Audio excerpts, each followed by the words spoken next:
안녕하십니까. 87연구소 방송 묵계 이상원입니다. 여러분도 비타민C를 복용하고 계십니까? 최근 비타민C를 복용하는 분들이 정말 많아졌습니다. 비타민C 공급이 수요를 따라가지 못하면서 온라인에서는 한때 일시적으로 품절되기도 했습니다. 아마 비타민C의 면역력 증진 효과가 코로나 예방에 도움이 된다는 이야기에 영향을 받은 측면이 크리라 생각합니다. 이러한 관심에도 불구하고 의학계는 여전히 비타민C 효능을 인정하는 데 주저하고 있습니다. 때로는 검증되지 않은 자료를 토대로 과다 복용했을 때의 부작용을 강조해 비타민C의 효능을 애써 외면하려는 목소리도 있습니다. 왜 이렇게 의학계는 비타민C 효능을 있는 그대로 인정하지 않는 걸까요? 먼저 의학계는 비타민C 효능을 정확히 모르는 듯합니다. 제대로 알려고 노력하는 것 같지도 않습니다. 효능을 일부 인정하더라도 매우 제한적으로만 볼 뿐입니다. 그래서 하루 200에서 300mg만 복용해도 충분하다고 이야기합니다. 이 정도 분량은 괴혈병에 걸려 죽지 않을 정도의 최소한의 분량에 불과합니다. 그러다 보니 의학계에서는 환자 치료 목적으로 비타민C를 처방하는 경우는 거의 없습니다. 간혹 일부 복용을 권하더라도 일일 권장량을 지나치게 낮게 잡아 충분한 치료 효과를 얻지 못하고 있습니다. 현대인들은 심각한 만성 비타민C 부족증 상태에 놓여 있어 음식만으로는 한계가 있습니다. 그렇다면 괴혈병을 피하는 것만이 목표가 되어서는 안됩니다. 건강하게 살기 위해서라도 충분한 양의 비타민C를 섭취해야 합니다. 한편 비타민C 효능을 알면서도 애써 외면하는 측면도 있습니다. 비타민C 효능이 너무 뛰어나서 병원에 갈 일이 줄어들면 의학계 수입이 급격히 줄어들겠지요. 제가 생각하는 방법으로만 복용해도 적어도 30%는 환자가 줄어들지 않을까 합니다. 이처럼 비타민C가 너무나 효능이 뛰어나니 의학계가 적극적으로 권하기에는 고민이 클 수밖에 없을 겁니다.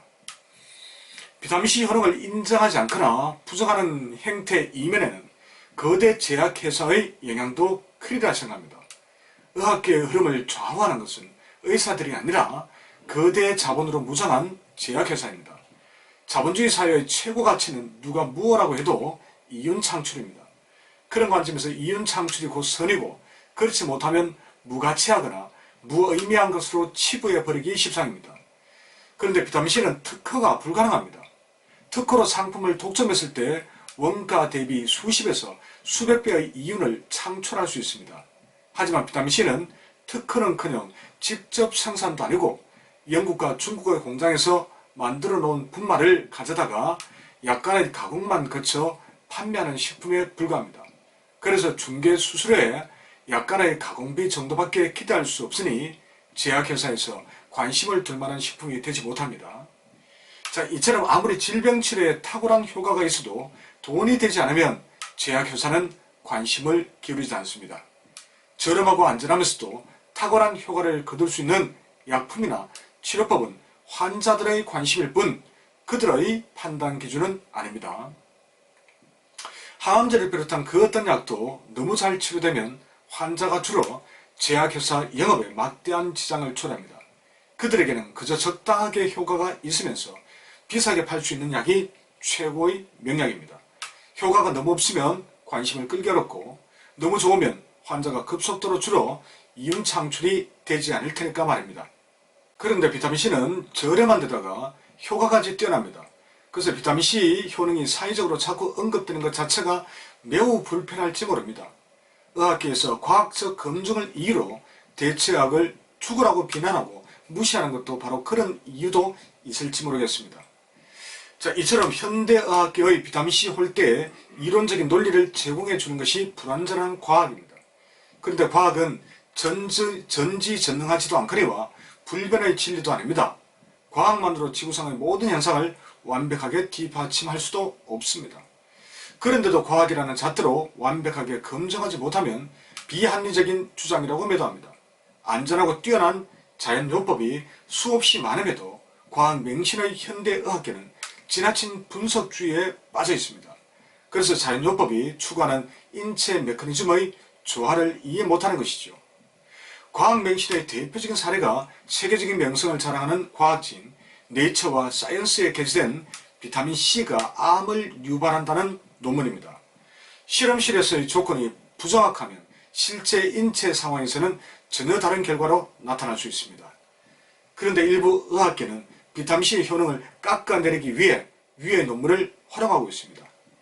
비타민C가 인체 내에 흡수되었다가 항산화제로서의 역할을 다하고 산화되면 글루타티온의 도움을 받아 안전한 상태인 환원형 비타민C로 복원됩니다. 그러므로 환원되지 않고 산화된 상태로만 존재하는 실험실에서의 결과물만 갖고 비타민C가 암을 유발할 수도 있다고 해서는 곤란합니다. 과학계에 실린 논문은 기본적인 실험 조건도 갖추지 못한 엉터리 실험일 뿐입니다. 자, 바이러스가 있는 조직으로 다시 말하지만 이 산화된 비타민C가 무조건 유해한 것은 아닙니다. 암이나 바이러스가 있는 조직으로 흘러 들어가면 과산화수소를 발생시켜 오히려 암 조직을 파괴합니다. 놀라운 점은 이 암세포가 증식을 위해 배치해놓은 포당 전달체가 산화 비타민C가 접근해 들어가는 통로가 된다는 점입니다. 포당이 꼭 암에 좋은 물질만 아닌 거죠. 자, 암세포는 산화된 비타민C에 매우 취약합니다. 산화 비타민C를 공격성이 없는 환원된 형태의 비타민C로 바꾸는 기능이 없기 때문입니다. 이러한 산화 비타민C는 정상세포에는 전혀 해악을 끼치지 않습니다. 오직 암세포만을 집중적으로 공격해 들어가는 최고의 암 치료제입니다. 그런데도 비타민C가 암을 유발한다니 이 무슨 회개한 주장입니까? 제대로 알고 논문을 쓰고 제대로 알고 논문을 인용해야 하지 않겠습니까? 우리 현명한 대중들은 자아도취에 빠진 과학 그리고 무지와 착각에 젖어있는 의학계의 거짓말에 속아서는 안됩니다. 비타민C의 탁월한 효능은 수많은 임상 사례를 통해서 확인되었습니다. 그리고 효능에 관해 그들보다 더 논리적으로 설명 가능합니다. 이는 라이너스 폴링이나 하병은 박사 등의 선지자들이 오랜 세월에 걸쳐 수많은 사람을 대상으로 실험한 임상 경험을 통해서도 확인되고 있습니다. 저 또한 그런 비타민C 효능 데이터를 쌓아가면서 논리적 근거를 차곡차곡 만들어가고 있습니다. 그러므로 누가 무엇라고 거짓말을 말하고 겁박을 해도 우리는 우리대로 건강할 수 있는 길을 꿋꿋하게 걸어가면 됩니다. 이토록 뛰어난 비타민C이기에 8월 말에 구축하는 네이버 쇼핑몰 팔치질 식품청에서 주력 상품 1순위가 바로 비타민C입니다. 준비되면 가장 뛰어나거나 또는 가성비 최고인 제품을 여러분들께 소개해 드리겠습니다. 그 이전까지 필요하신 분들은 연구소로 문의해 주시기 바랍니다. 자, 그럼 다음 방송에서 다시 뵙도록 하겠습니다. 고맙습니다.